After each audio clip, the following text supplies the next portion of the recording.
এই দুটো থেকে 4x যদি আমরা কমন নিই তাহলে এখানে একটা x পড়ে থাকবে, কারণ এখানে 4x স্কয়ার ছিল, x স্কয়ার মানে দুটো x ছিল, একটা আমরা নিয়ে নিয়েছি আরও একটা পড়ে আছে, প্লাস এখানে 4x ছিল, আমরা 4x কমন নিয়ে নিয়েছি, তাহলে এখানে কিছু নেই, কিছু নেই মানে এখানে 1 আছে, যেহেতু 4x কে 4x দিয়ে ভাগ করা হয় সেই জন্য এখানে আমাদের 1 থাকবে।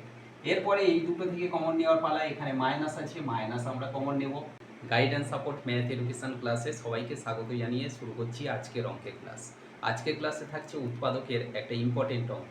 তোমরা যারা ক্লাস 9 এবং 10-এর স্টুডেন্ট আছো তারা আজকের ক্লাসটা ভালো করে ফলো করো, অথবা যারা বিভিন্ন ধরনের কম্পিটিটিভ পরীক্ষায় বসতে চাও তাদের জন্য এই অঙ্কটা স্পেশালি গুরুত্বপূর্ণ। সুতরাং আজকের ক্লাস থেকে ভালো করে অঙ্কটা বুঝিয়ে নাও।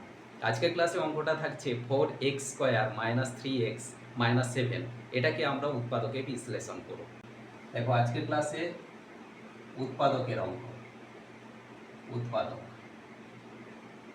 উৎপাদক মানে উৎপাদকের বিশ্লেষণ। আমাদের অঙ্কটা আছে 4x square minus 3x minus 7, এটাকে উৎপাদকে ভাঙবো কিভাবে না, প্রথমে আমরা দেখতে পাচ্ছি 4 আছে মানে কোনো সংখ্যা আছে, এবং শেষে 7 আছে, এখানেও সংখ্যা আছে, তাহলে এই যে 4 আর 7 আছে, এই 4 আর 7কে আমরা গুণ করে নেব, গুণ করে আমরা কত পাবো, 28 পাবো। এখন এই 28 সংখ্যাটাকে আমরা দুটো উৎপাদকে ভাঙবো। দুটো উৎপাদকে কিভাবে ভাঙা যায় 28কে না, 28 সমান 1 গুণ 28 হতে পারে, এখানে দেখো দুটো উৎপাদক 1 আর 28, আবার 2 গুণ 14 হতে পারে, 14 দুগুণে 28, আবার 4 গুণ 7 হতে পারে, 4 7 28, আর কোনোভাবেই 28কে কিন্তু আমরা ভাঙতে পারি না। তাহলে আমরা এখানে দেখতে পাচ্ছি 3 জোড়া উৎপাদক আছে, এর মধ্যে কোনটা থেকে আমরা 3 পাবো সেটা আমরা দেখব। এবারে দেখো এই যে 7 বা শেষের যে সংখ্যাটা আছে তার সামনে সাইন আছে মাইনাস, মাইনাস মানে আমরা সংখ্যা দুটো বিয়োগ করে তবেই কিন্তু মাঝখানে সংখ্যাটা পাবো। দেখো 28 থেকে 1 যদি আমরা বিয়োগ করি তাহলে 27 হয়, 3 হয় না, তাহলে এটা আমরা পাচ্ছি না। আবার 14 থেকে যদি 2 বিয়োগ করা হয় সেখানে 12 হবে, তাহলে 3ও আসছে না, এখানে এটাও বাদ। এবার 4 আর 7 আছে, দেখো 7 থেকে যদি আমরা 4 বিয়োগ করি তাহলে 3 পাবো, তাহলে আমরা এই উৎপাদকটা নিয়ে অঙ্কটা করব।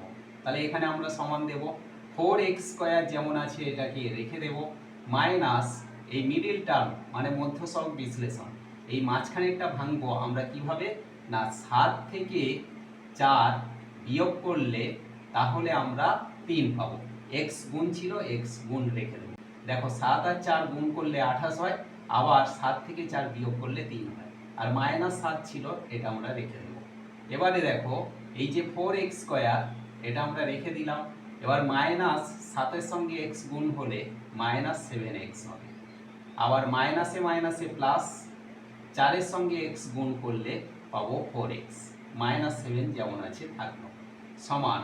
এবারে আমরা এই যে সংখ্যাগুলো পেয়েছি 4x square minus 7x plus 4x আর মাইনাস 7, এটাকে আমরা সাজিয়ে নেব, 4x স্কয়ার প্লাস 4x, তারপরে মাইনাস 7x আর মাইনাস 7, এইভাবে সাজিয়ে নেওয়ার পর আমরা কমন নেব, এই দুটো থেকে কমন নেব, এই দুটো থেকে কমন নেব।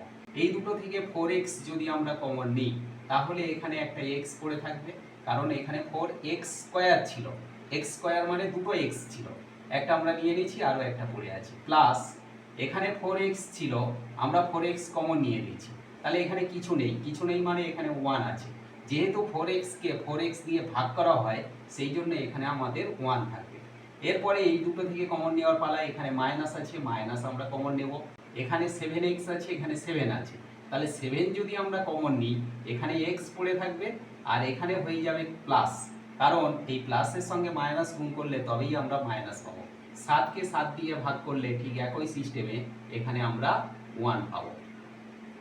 মিডিল টার্মের সিস্টেম হচ্ছে কমন নেওয়ার পর আমরা এই দুটো উৎপাদক একই পাবো, দেখো পেয়েছি x প্লাস 1 x প্লাস 1, এই দুটোর মধ্যে একটা উৎপাদক নেব x প্লাস 1, আর এখানে আমরা কমন নিয়েছিলাম 4x মাইনাস 7, এইটা হলো আজকে ক্লাসে উৎপাদকে বিশ্লেষণের অঙ্কের অ্যান্সার।